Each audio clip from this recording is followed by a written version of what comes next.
Efectivamente. Ay, ¿dónde me quedé? A la muerte de Carlomagno, su sucesor va a ser su hijo Pipino el Breve o no, ¿qué estoy hablando? Ludovico Pío o Luis el Piadoso, me confundo, oye. ¿Ya? Ahí va a ser pues el heredero de mi querido Carlomagno. Sin embargo, era un rey carente de un carácter fuerte, ¿no? Sus propios hijitos les hacían, sus propios hijitos le hacían, sus propios hijos le hacían bullying. De esta manera, a su muerte, el imperio va a ser dividido en tres por sus hijos, ¿no? Los nietos de Carlomagno. El Tratado de Verdún divide pues el imperio carolingio. Lotario, Carlos y Luis el Germánico. Lotario se quedará con la dignidad imperial, pero en sí, ¿no? El imperio se parte en tres, una parte para cada uno. Francia Occidental, que hoy es Francia, Lotaringia y Francia Oriental, que luego será Sacro Imperio Romano Germánico. ¿Qué pasó con Lotaringia? Los dos hermanos y sus descendientes se lo engulleron.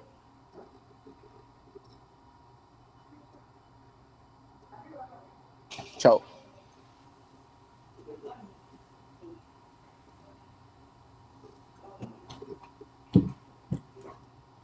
La cosa se pone buena porque vienen los árabes musulmanes y hay bastante, ¿no?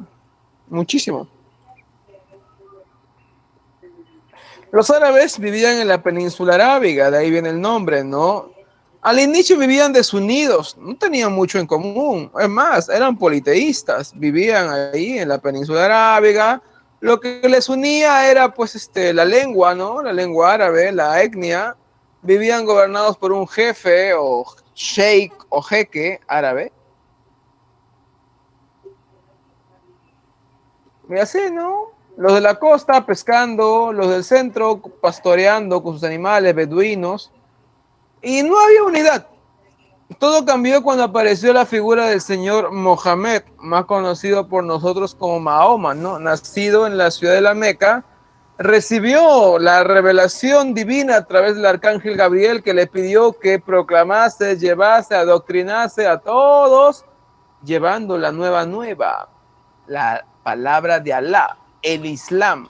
Bueno, lo quiso hacer en su ciudad, la Meca, pero su vida corrió peligro. Tuvo que buscar refugio e huir a la ciudad de Medina.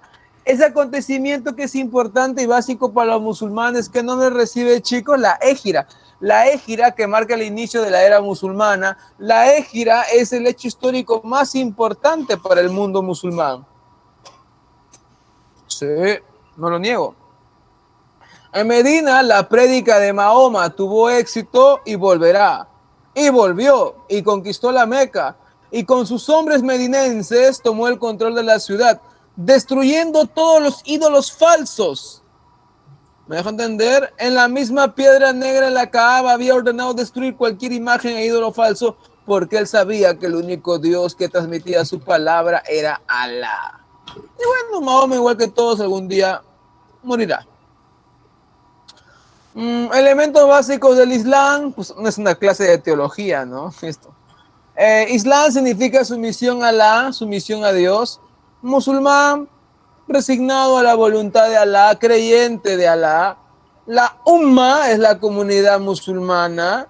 El Corán, papayita, su libro sagrado. La mezquita, su centro de oración. La Sharia es la ley musulmana. Ojo con ese dato, la Sharia es la ley musulmana. La yihad es la guerra santa contra los que atacan a un musulmán o a los musulmanes y ya ves lo que les pasa. Y la Kaaba es el lugar más sagrado del Islam. ¿Y por qué es el lugar más sagrado del Islam? Porque ahí está la piedra negra. Ah, ¿dónde queda la Kaaba? En Arabia Saudita. Oh. Los 5 pilares, los 5 preceptos que todo musulmán debe de practicar, creer y obedecer. El primer precepto es nada más y nada menos que la práctica del monoteísmo. Solo puedes creer en un solo Dios, que es Alá, y su profeta Mahoma. Si tú crees eso en la mente y en tu corazón, eres un buen musulmán. Como buen musulmán tienes que rezar 5 veces al día, estés por la calle o hasta en el avión algunos, pero desgraciadamente con la pandemia las mezquitas también estuvieron cerradas, como las iglesias. Oye, todo lo cambió la pandemia, ¿no? Ah, y en dirección a la Meca, me estaba olvidando. El Ramadán es la fiesta más importante del mundo islámico, bebé. En el noveno mes del año musulmán tienes que hacer tu ayuno, tu limpieza espiritual, física, mental. Tienes que prohibirte de hablar lisuras, pelear, hijo, comer hamburguesa, beber, fumar, aunque ellos no fuman ni beben. Tomar medicinas, tener sexo. Bueno, hay excepciones, ¿no, hijo? Obviamente. Hay excepciones porque tú sabes muy bien y muy claro que si es una persona que está internada con cáncer terminal, obviamente no le vas a privar de comer, ¿no? Ah, ¿verdad, no, profe? La limosna para los pobres. La limosna para los pobres. Y una vez en la vida tienes que peregrinar a la ciudad de la Meca porque en la Meca está la Kaaba y ahí se encuentra incrustada en una esquinita la piedra negra. Profe, pero si no tengo plata, estoy enfermo, terminal, estoy lisiado, lo puedes canjear por otra forma de penitencia. Y los árabes, como ustedes saben, se van a expandir llevando su religión por los por los 3 continentes. Europa, Asia y África. De esa manera surgirán los famosos califatos, ¿no? El ortodoxo, el omeya y el abasí.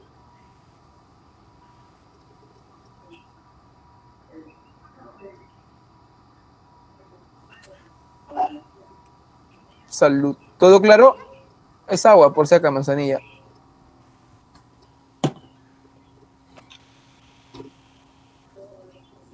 ¿Todo claro?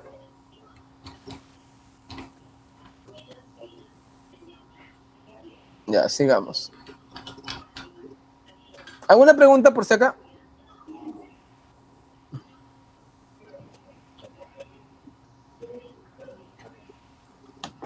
¿Alguna duda por si acaso?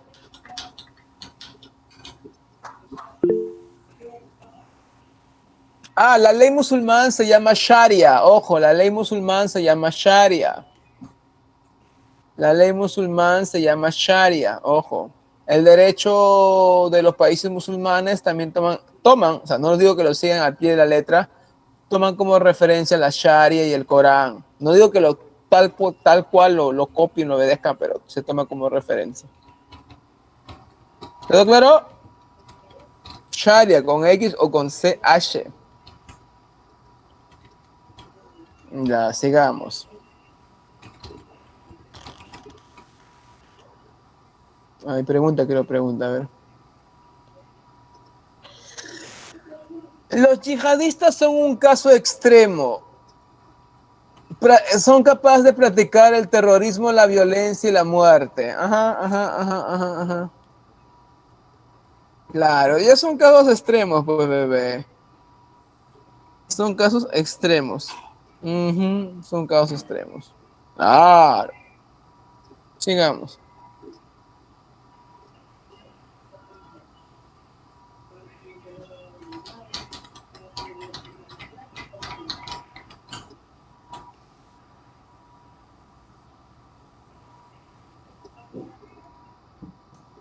Califato por el gobierno del califa. Ahora la pregunta es, ¿qué es el califa? Es el heredero político y religioso de Mahoma, tras su muerte, ¿no?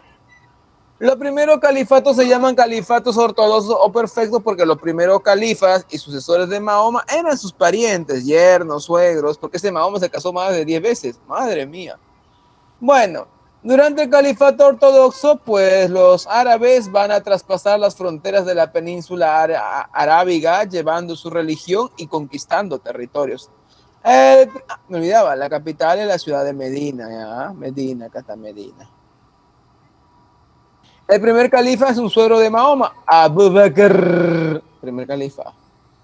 El otro califa es Omar, el gran conquistador que conquistó Egipto, Siria y se lo arrebató a los bizantinos en varias batallas. Luego viene el califa Otmán. Otmán va a reunir, recopilar y hasta el día de hoy se mantiene el Corán, el libro sagrado de los musulmanes. Y el último califa va a ser Ali. Ali, que era yerno de Mahoma, o sea que se había casado con su hija. Con la muerte de Ali se da la gran división del Islam, ¿no? Los sunitas y los chiitas. Los sunitas, que son la mayoría, pero no reconocen la autoridad de Ali, y los chiitas, que son la minoría, con excepción de Irán, y que sí reconocen la autoridad de Ali como legítimo heredero de Mahoma. Luego viene el califato Omeya. El califato Omeya tiene como capital la ciudad de Damasco, en Siria. ¿Qué te puedo decir? Que el califato Omeya queda claro que el Islam va a alcanzar su máxima expansión, va a iniciar un periodo de grandes conquistas. Por ejemplo, tienes que dividir el imperio ya en autoridades y territorios. Esto ya lo ves en casa, estamos con el tiempo. Está en el PPT. Durante el califato Omeya, pues se da la batalla de Guadalete, donde los musulmanes van a derrotar a los visigodos en España, conquistarán el reino de los visigodos, y España vivirá junto con Portugal casi 800 años de dominio musulmán, y eso se nota en nuestra lengua y algunas costumbres, como comer picarones. ¿Quién no come picarones? Sin embargo, quisieron avanzar y conquistar toda Europa, pero fueron frenados por el gran mayordomo de palacio. ¿Te acuerdas cómo se llamaba? Carlos Martel, en la batalla de Poitiers. ¿Te acuerdas, no? En la batalla de Poitiers los francos derrotaron y detuvieron el avance de los musulmanes. Luego viene el califato abásida. El califato abásida tiene como capital la ciudad de las mil y una noche, la ciudad de Bagdad. Ahí está, Bagdad será la capital. El califato abásida comienza con la muerte de la familia Omeya. Los omeyas eran odiados por la familia abásida, quienes van a masacrar a todos los omeyas. Se escapó uno nomás. Y es un periodo donde comienza a dividirse el imperio de los árabes. O sea, el califato abásida va a ver cómo va a ir perdiendo territorio y van a surgir nuevas dinastías que van a poner en tela de juicio su poder, autoridad y legitimidad. Por ejemplo, surge el califato de Córdoba en España. Y el califato de Córdoba no obedece al califato abásida. En Egipto aparece el califato fatimí. El califato fatimí no obedece al abasí. Ay, ay, ay, ay, ay. Es un periodo de gran desarrollo cultural. Ojo, es un periodo de gran desarrollo cultural. Aparecerán grandes figuras como el gran filósofo, el que llevó las obras de los filósofos griegos a Europa, Averroes y Avicennas. Y el califato abásida acabará cuando los mongoles tomen la ciudad de Bagdad en Irak.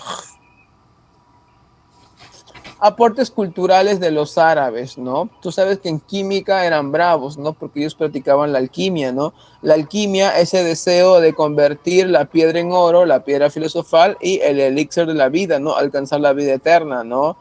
El alcohol, los jarabes, la producción de alambiques, un instrumento que hasta el día de hoy los peruanos usamos para fabricar pisco, ¿no? Colocas el zumo de la uva que al hervir se evapora, pasa por este cilindro donde se va a condensar, tiene pisco.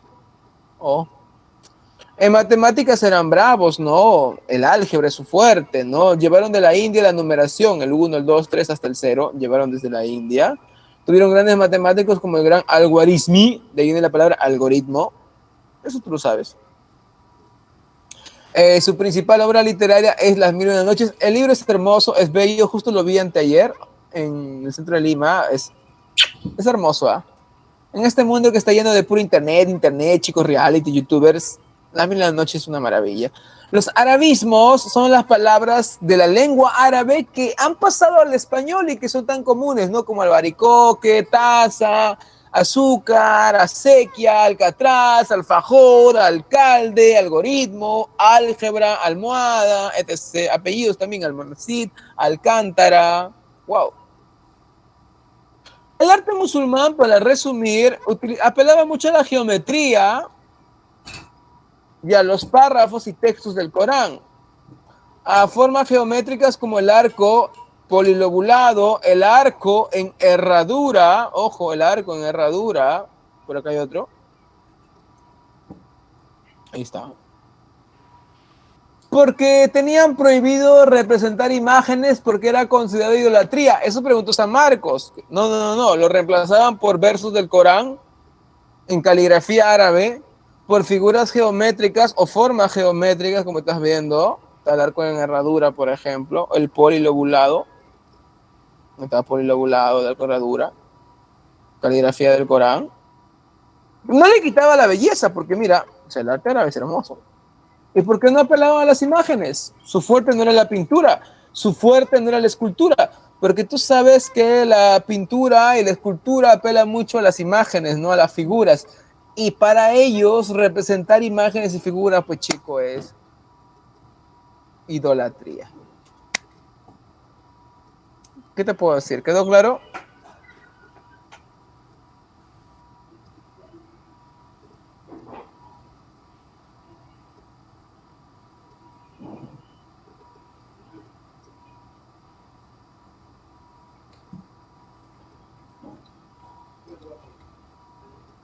¿Mm? Ya. Y bueno, vamos a pasar con uno de los temas un poquito más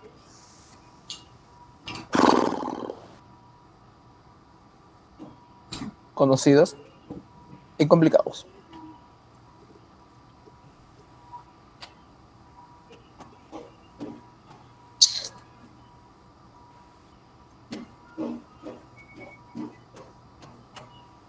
Señoras y señores, el feudalismo. Cha, cha, cha, cha.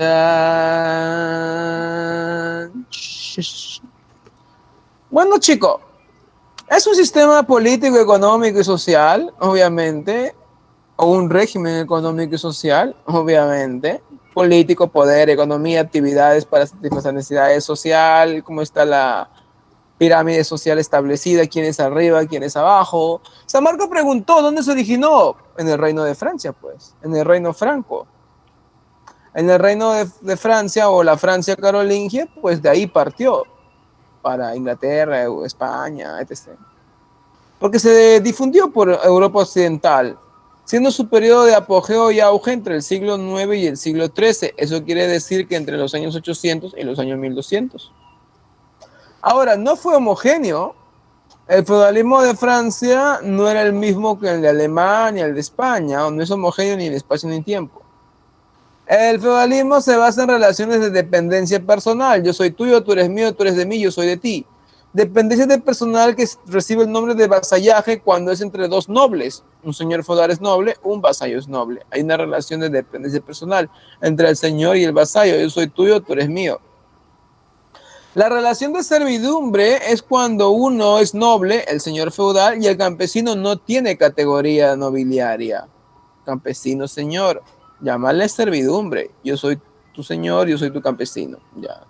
Y la base de la riqueza es la tierra, ¿no? La tierra, la posesión de la tierra o el derecho de usufructar esa tierra. Usufructar es generar un ingreso económico con algo que no es tuyo. Por ejemplo, si tengo un auto, lo taxeo, pero no es mi auto, genero ingreso, a pesar de que no es mi auto.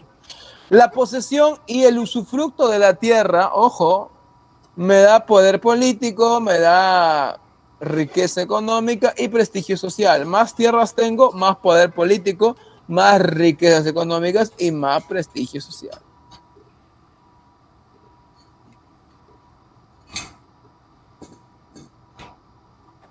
Ese es el feudalismo. Ahora, no sé cómo viene en San Marcos, pero un marxista te diría es una forma de producción. Sí, es una forma de producción, ¿no? Donde el señor vive del excedente que le quita al campesino. Y ya está.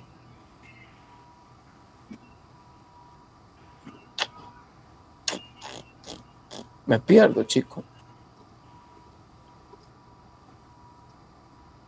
Acá mucho ojo, ¿ah? Ojo con esto. Causas. Una de las causas para el feudalismo es la decadencia del sistema esclavista romano. Para los grandes propietarios romanos, los nobilitas que tenían tierras, latifundios, haciendas y animales y muchos esclavos, la posesión de esclavos ya no era rentable. Ya no era rentable tenerlos, comprarlos y que sea la mano de obra. No. Así que a los esclavos los van a convertir en colonos.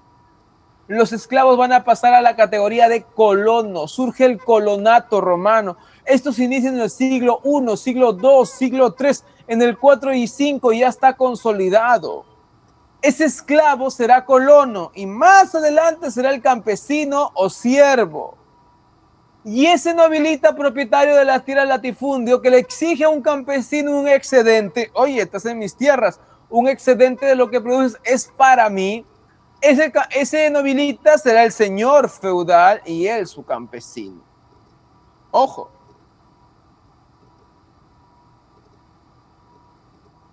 No me voy a pasar todas las horas leyendo, pero estaba revisando y sí, lo explica clarito y sí es cierto. Claro, es un libro marxista, pero tiene sus cosas buenas, ¿no? Y sí te explica muy claro cómo el colonato reemplaza al esclavismo y eso va a generar, obviamente, en feudalismo. Y ese libro es muy chévere, es muy bueno. Hay cosas que no les voy a creer, eso que el capitalismo va a desaparecer, que el capitalismo va a ser derrotado por el comunismo. Se llama Historia de los Países Capitalistas de Antakov, pero qué difícil que lo encuentres, ¿ah? Bueno, en Amazon lo puedes encontrar porque hay muchos libros marxistas. Sigamos.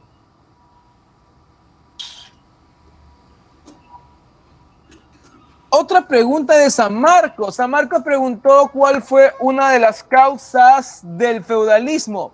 La desintegración del Imperio Carolingio. Sí, chicos, la desintegración del Imperio Carolingio es una de las causas de la aparición del feudalismo porque va a generar la aparición de unidades políticas autónomas entre sí y autónomas ante el rey. Hablar de feudalismo es hablar de la división del poder y eso ocurre con el Tratado de Verdún. El Tratado de Verdún entre los nietos de Carlomagno es una de las causas del feudalismo porque rompe con la unidad del Imperio Carolingio. Claro, yo te puedo explicar más detalladamente, pero estamos con el tiempo. Otro de los factores, y también fue pregunta de San Marcos, otro de los factores para que se desarrolle el feudalismo son las nuevas invasiones bárbaras de los siglos IX, siglo X, porque llegarán los normandos o vikingos a robar, saquear, pillar toda Europa. Llegarán los musulmanes por el sur a robar, saquear en Europa. Llegarán por Europa Oriental los húngaros que vendrán a robar, saquear, creando un clima de inseguridad en esta parte de Europa Occidental. Si tú te pones y te percatas bien, esto de verde es lo que era el Imperio Carolingio. Creando un clima de inseguridad y obviamente los campesinos tenían que buscar refugio en el señor local más poderoso porque ya no podían confiar en el rey.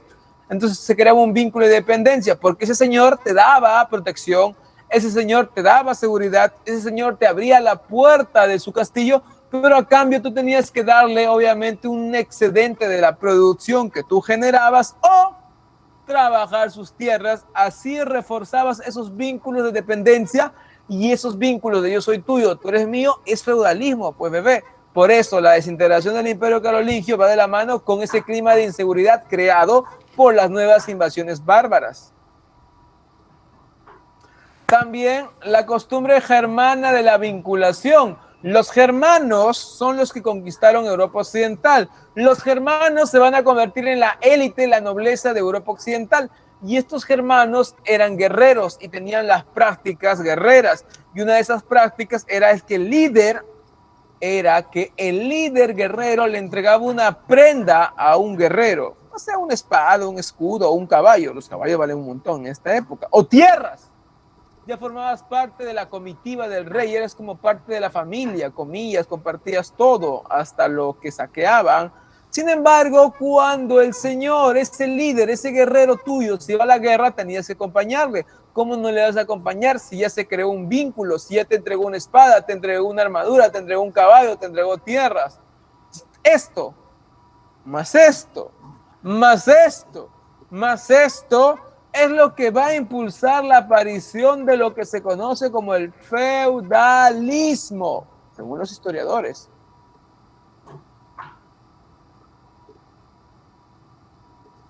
Es la explicación que le dan. Y yo sé que es un poco rápido, pero estamos con el tiempo. ¿Quedó claro?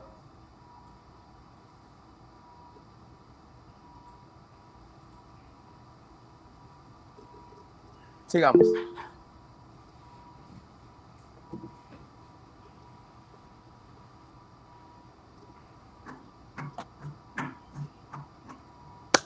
La relación feudo-vasallática, bebé, se llama así porque hay un vasallaje entre un señor feudal y un vasallo, recordando que el señor feudal es el dueño del feudo y noble, y el vasallo es el que va a recibir el feudo y es un noble. Ahora, feudo vasallático por feudo. Ahora, yo sé que a ti te han dicho que feudo es tierra, tierra feudo, feudo tierra, tierra feudo. Ya sé que te han dicho y repetido 1000 veces que feudo es tierra, tierra feudo. No, no, no, no, no, no, no. Mal. Claro, muchos querían y pedían tierra. Era el principal feudo, pero no el único. La tierra era un tipo de feudo. Había feudo de altar, que es un bien religioso, y su entrega. Había feudo de honores, es la entrega de un cargo, como ser congresista, ministro, ganas dinero. Feudo de renta, el derecho de cobrar, como el peaje. ¿Cuánto crees que saca el peaje?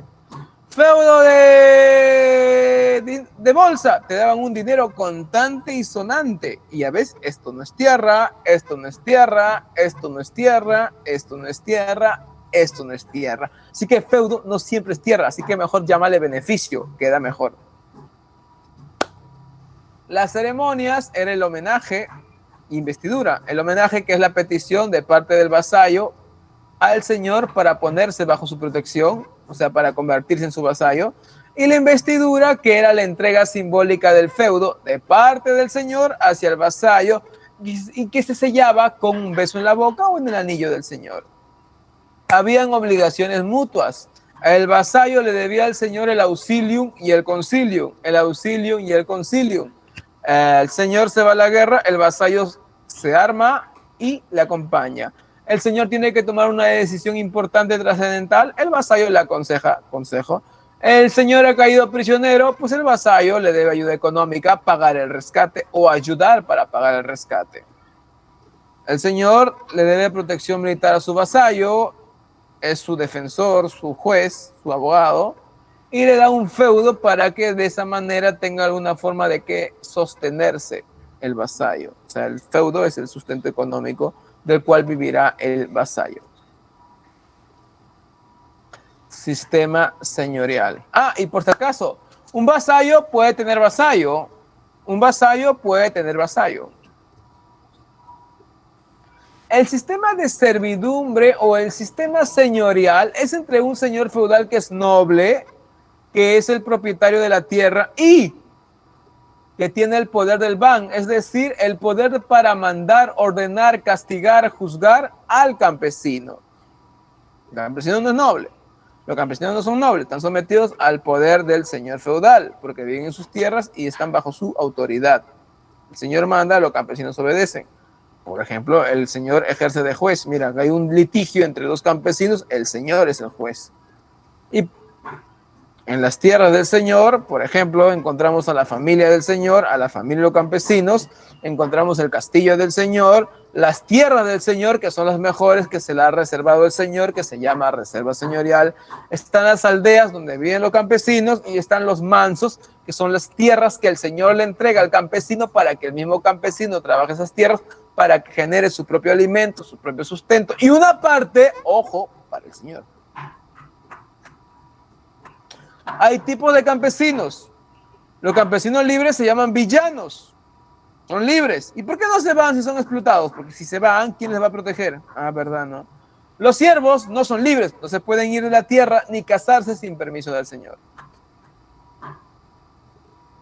Obviamente, el señor feudal no va a trabajar sus tierras de la reserva. Esas tierras van a ser trabajadas por los campesinos.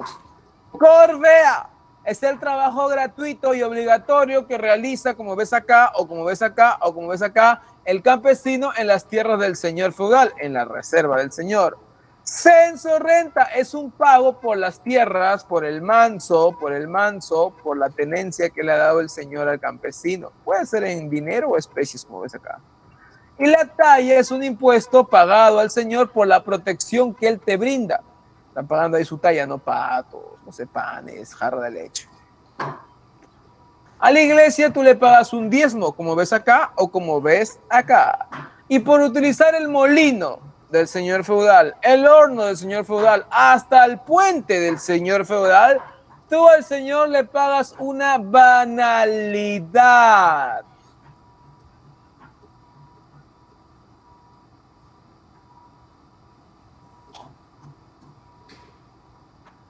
¿Todo claro?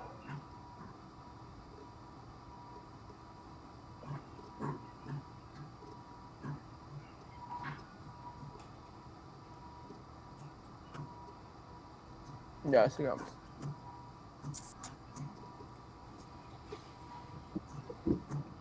Esta parte es sencilla, todos la conocen. La sociedad feudal es tripartita. ¿Ah? Tripartita. 1, 2, 3. Ishkai, pishkai. 1, 2, 3. En la cabeza está su majestad el rey, que también es un noble. Tienes a los bellatores o nobles, los que luchan y defienden a los otros dos estamentos. Tienes a los oradores o clero, los que rezan para la salvación de los otros dos estamentos.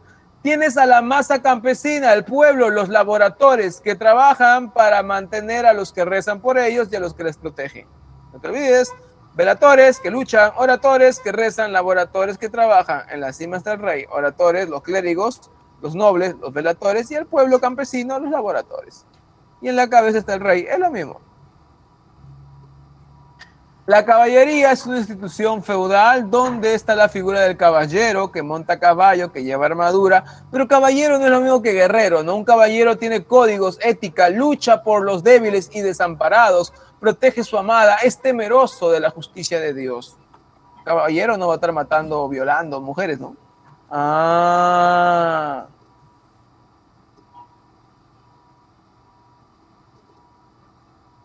Cruzadas.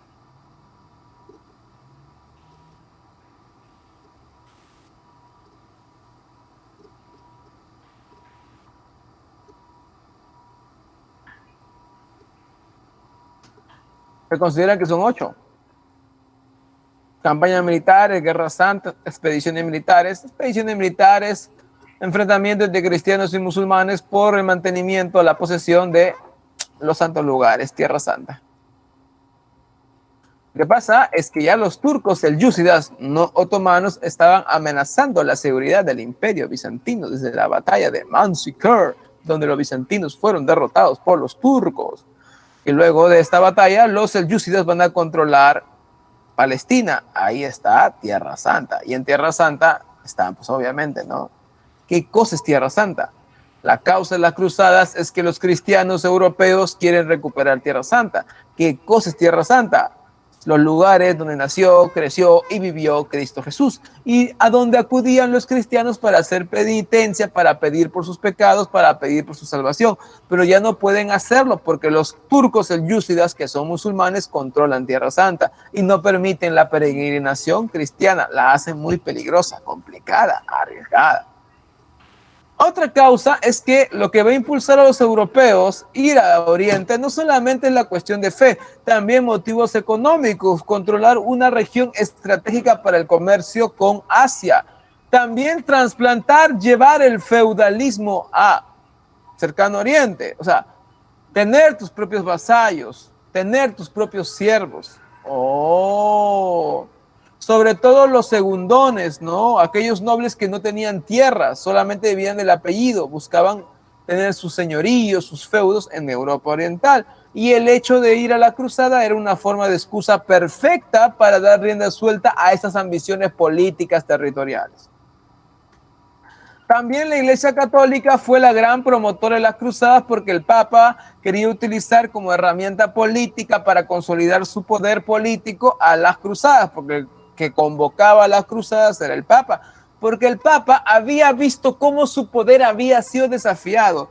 ¿Qué, profe? La Iglesia Católica, el Papa Todopoderoso, su poder había sido desafiado, claro, primero por los bizantinos. Recuerda que con el cisma y con el surgimiento de la Iglesia ortodoxa hay una rebelión contra el Papa. Roma no manda acá y el Papa desea utilizar las cruzadas para controlar otra vez Constantinopla y la cristiandad de esta parte del mundo. Ah. Y también no debes olvidar un tema que tú debes haber oído, las querellas de investidura. Ese enfrentamiento entre el emperador alemán, el Sacro Imperio Romano contra el Papa. Claro, sí he escuchado las querellas de de investidura, obviamente, ¿no? Que lo has escuchado. Sí, mi querido y hermoso profesor. El Papa, pues, ante estos dos desafíos de autoridad y de poder, quería utilizar la propaganda, la promoción, la convocatoria de las cruzadas para reforzar su poder político que había sido desafiado hace menos de 50 años. Y también de paso para detener el avance de los turcos del Yúzide, que estaban imparables, ¿no? Estaban amenazando la misma seguridad del Imperio Bizantino. Además, el propio emperador bizantino, Alejo I Comneno, le solicitó al Papa auxilio militar porque ya no podía sostener ni tolerar el avance musulmán selyúcida. Pero los cristianos y el Papa utilizaron esta petición como excusa para lanzarse a la conquista de cercano Oriente, Tierra Santa.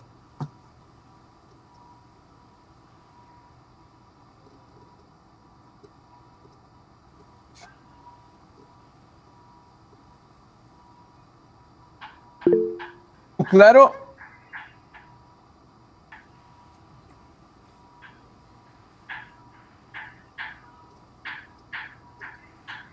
claro. Ya.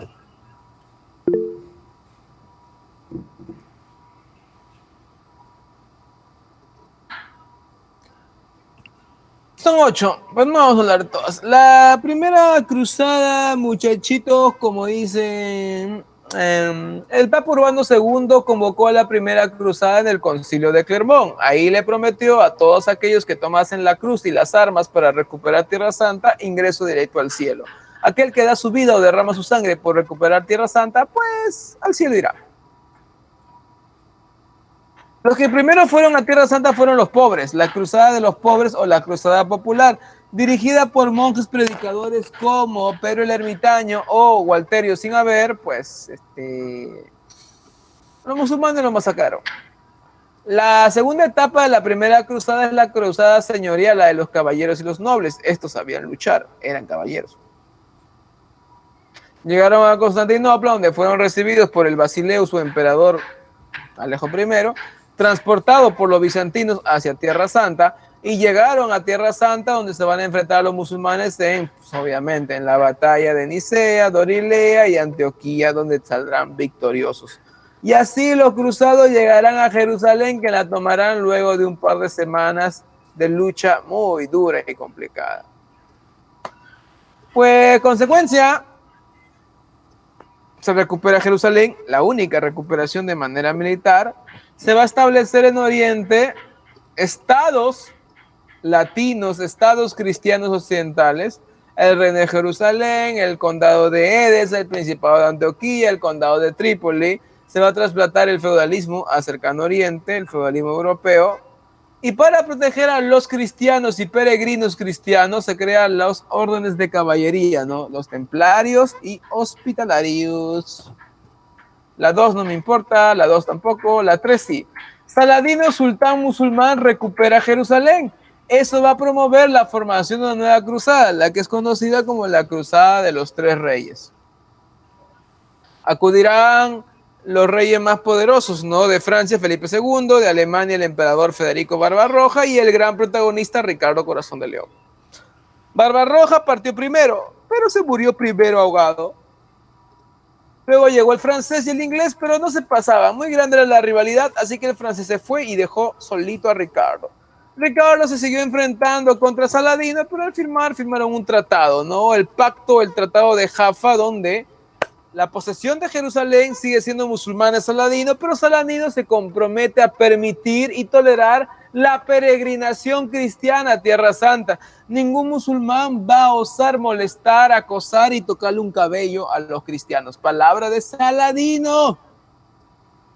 La cuarta fue una desgracia porque los cristianos terminaron saqueando Constantinopla y estableciendo el Estado Latino de Oriente. Una vergüenza, ¿no? No me importa. Bueno, la sexta sí, ¿no? Se recupera Jerusalén de manera diplomática. ¿Quién lo hace? Federico II.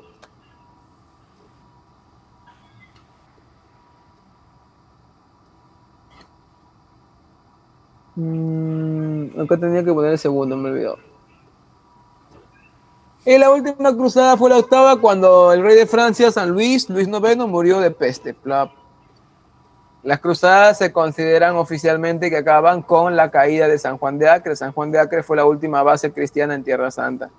Las cruzadas tuvieron como consecuencia la decadencia, la debilidad de los señores feudales que le apostaron todas las cruzadas, pero les fue mal, ¿no? Y se va a ir fortaleciendo el poder de los señores, reyes. Los reyes, aprovechando que sus señores feudales se han debilitado, van a utilizar este contexto, coyuntura, para imponer su autoridad. Los que se van a beneficiar son los ricos comerciantes italianos que comerciaban con el oriente musulmán durante las cruzadas. Y pues no va a haber reconciliación entre la iglesia católica romana, latina, y la iglesia ortodoxa griega de Constantinopla.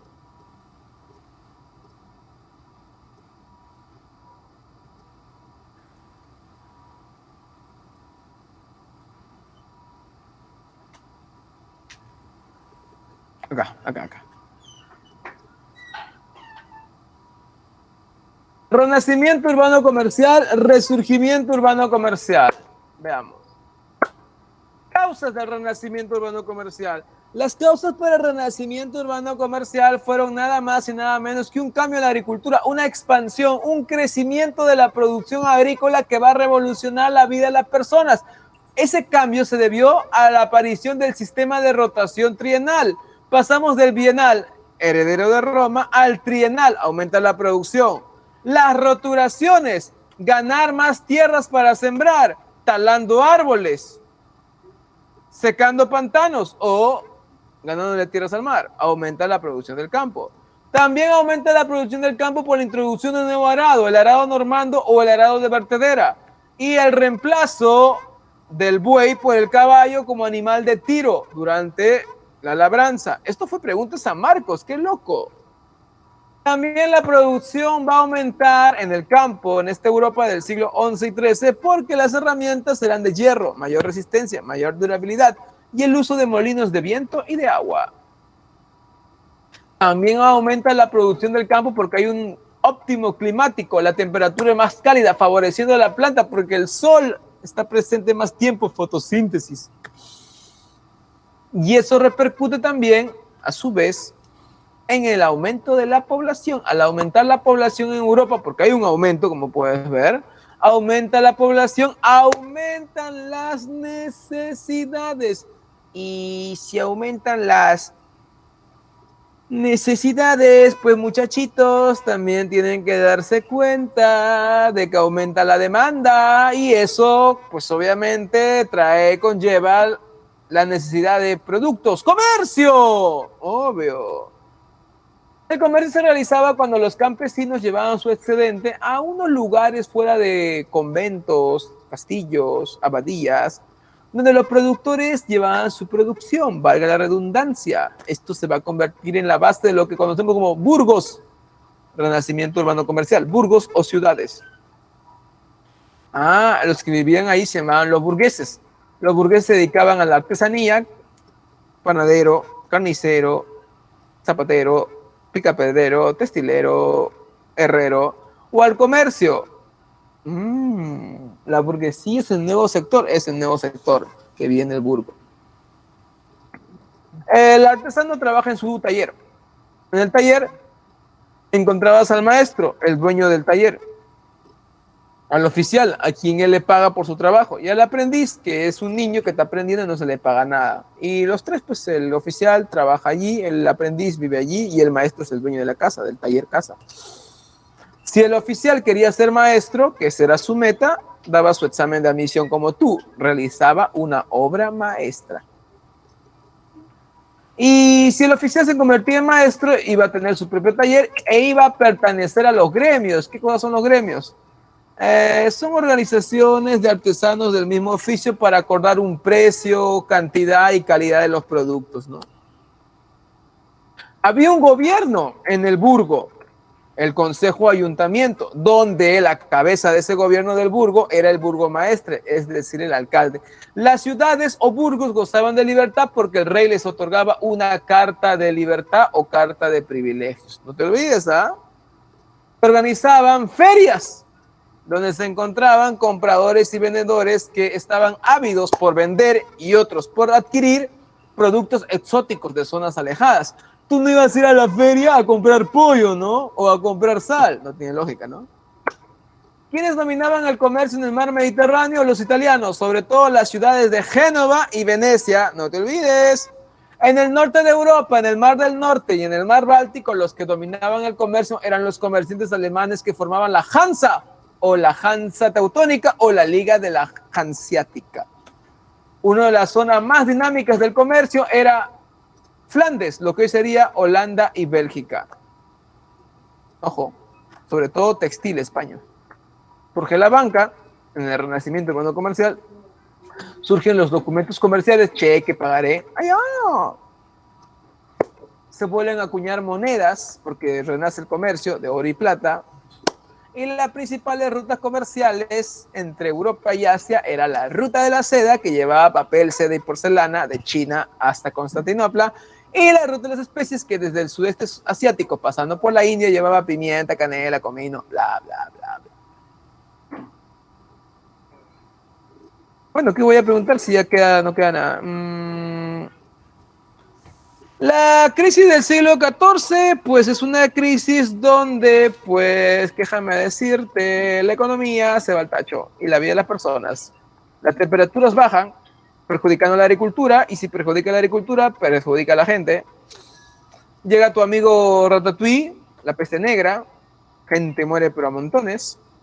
Hay una gran hambruna también, antes de la peste negra, sí, hasta canibalismo, y no es broma. La gente ante la peste negra reacciona con los flagelantes, ¿no? Se flagelan pensando que así iban a acabar con la cólera de Dios. Y en el arte aparecen las danzas de la muerte, ¿no? Las danzas macabras, ¿no? La calavera representa la muerte, ¿no? Hay levantamientos campesinos como la Jacquerie en Francia, levantamientos campesinos como la de Bactire en Inglaterra. Durante la crisis se da la guerra de los 100 años entre Inglaterra y Francia. Acá sobresale mi amiga Juanita de Arco. Gana Francia, consolida la monarquía francesa. En Inglaterra se iniciará una guerra civil, la guerra de las dos rosas. También hay crisis religiosas, el cisma de Occidente. Dos papas, uno en Roma, otro en Francia. Y al final se amistan, ¿no? Y queda un solo papa. Esto se define en el Concilio de Constanza. Resumen.